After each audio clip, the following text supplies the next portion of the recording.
అక్రమంగా బనాయించిన కేసును పరిశీలించిన గౌరవ హైకోర్టు ప్రైమా ఫెసీ లేనందువల్ల కేటీఆర్ గారిని అరెస్ట్ చేయవద్దని ఉత్తర్వులు ఇవ్వడం పట్ల హర్షం వ్యక్తం చేస్తూ ఉన్నాం. తొలి అడుగులోనే కేటీఆర్ గారు నైతిక విజయాన్ని సాధించారని తెలియజేస్తూ వారికి అభినందనలు తెలియజేస్తూ ఉన్నాం. ఇది డొల్ల కేసు అని మొదటి అడుగులోనే స్పష్టమైపోయింది. ఇకపోతే ఈరోజు రేవంత్ రెడ్డి గారు అసెంబ్లీలో ఈ అంశంపై మాట్లాడారు. నేను విషయాల్లోకి వెళ్ళే ముందు రేవంత్ రెడ్డి గారు ఎంత పచ్చి అబద్ధాలు మాట్లాడతాడు, ఎంత గోబల్స్ ప్రచారం చేస్తాడు అనడానికి ఒక ఉదాహరణ చూపించి నేను ముందుకు వెళ్తాను. రేవంత్ రెడ్డి గారు ఏం మాట్లాడినరో ముందు మీకు అసెంబ్లీలో చూపిస్తాను. అసలు మేము అడిగింది ఏంది? ఇవాళ ఈ కార్ రేసింగ్ మీద శాసనసభలో చర్చ జరపండి. చర్చ జరిగితే నిజానిజాలు సభ ద్వారా రాష్ట్ర ప్రజలకు తెలుస్తుంది. ఒకవేళ తప్పు చేస్తే మీరు వివరించండి. అది తప్పు చేయలేదు, రాష్ట్ర ప్రయోజనాల కోసం మేము చేసిన పని అని మేము వివరిస్తాం.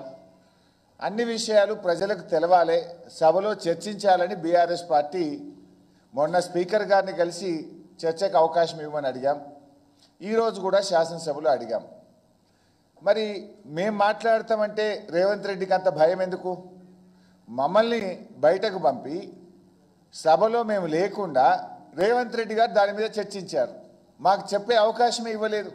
ఇది ఏబీబీ ఫార్ములా కంపెనీ మన రాష్ట్ర ప్రభుత్వ ప్రస్తుతం ఉన్న ఎంఏయుడి ప్రిన్సిపల్ సెక్రటరీ దానం కిషోర్కు రాసిన లేఖ.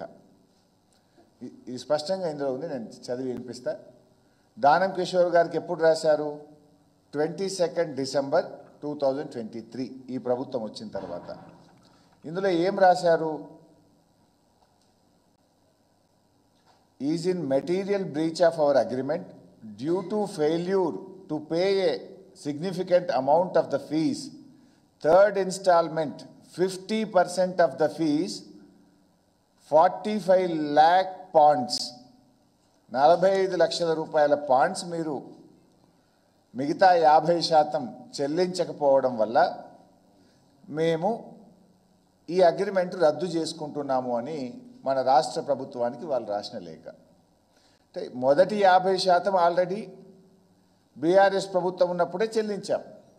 మిగతా 50% 45 లక్షల పాండ్స్ మీరు చెల్లించకపోవడం వల్ల ఈ అగ్రిమెంట్ రద్దు చేసుకుంటున్నాము అన్నారు.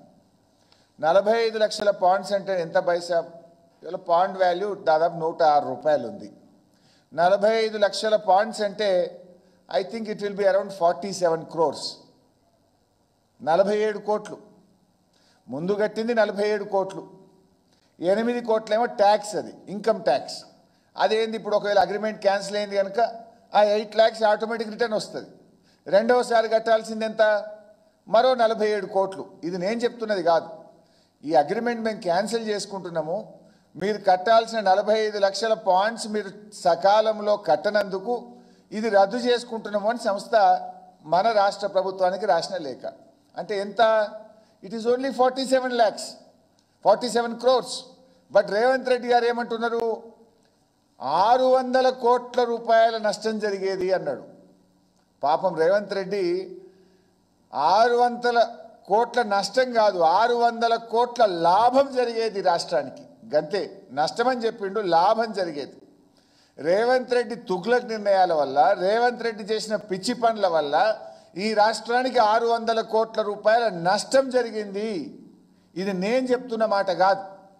2022లో రాష్ట్ర ప్రభుత్వం మొట్టమొదటిసారిగా ఫార్ములా ఈ కార్ రేసింగ్ను హైదరాబాద్లో జరిపితే ప్రపంచ ప్రఖ్యాతిగాంచిన నెల్సన్ అనే సంస్థ, ఇది ఇప్పుడు ఇచ్చినది కాదు, అప్పుడే 2022లో ఈ కార్ రేసింగ్ జరిగిన తర్వాత ఎంత లాభం ఈ రాష్ట్రానికి జరిగిందని ఈ నెల్సన్ అనే సంస్థ ఇచ్చినటువంటి రిపోర్టు మీ ముందు ఉంచుతున్నాను.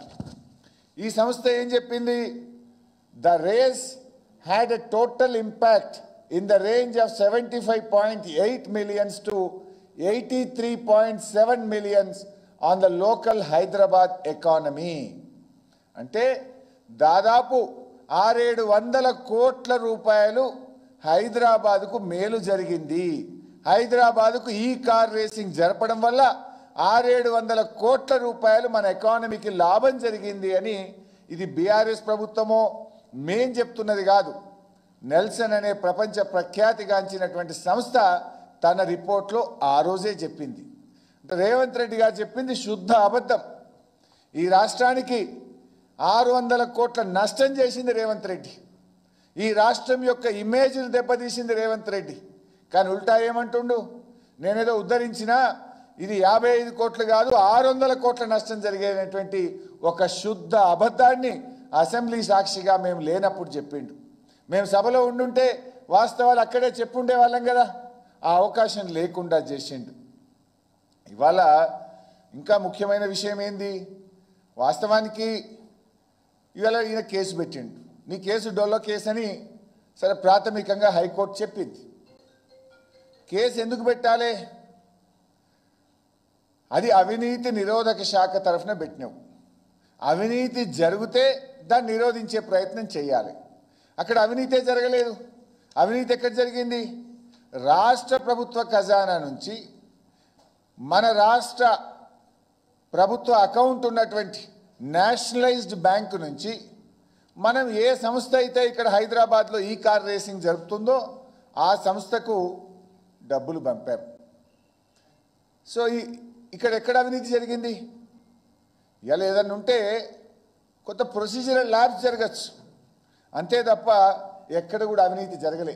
ఈ విషయం నేను చెప్పడం కాదు, స్వయంగా నిన్న రాష్ట్ర మంత్రివర్యులు పొన్నం ప్రభాకర్ గారే ప్రెస్ మీట్ పెట్టి చెప్పిండు. ఏం చెప్పిండు? వీళ్ళు ఎక్కడ కూడా అవినీతి జరిగిందని మేము చెప్తలేము, కేవలం ప్రొసీజర్ ల్యాబ్స్ జరిగింది అని నిన్న చెప్పిండ్రు పొన్నం ప్రభాకర్ గారు. మరి అవినీతే జరగలేదని పొన్నం ప్రభాకర్ చెప్తే అవినీతి నిరోధక శాఖ ద్వారా మీరు ఎట్లా ఎంక్వైరీ చేస్తారు? ఇప్పుడు ఆ శాఖ ఏం చెప్తుంది?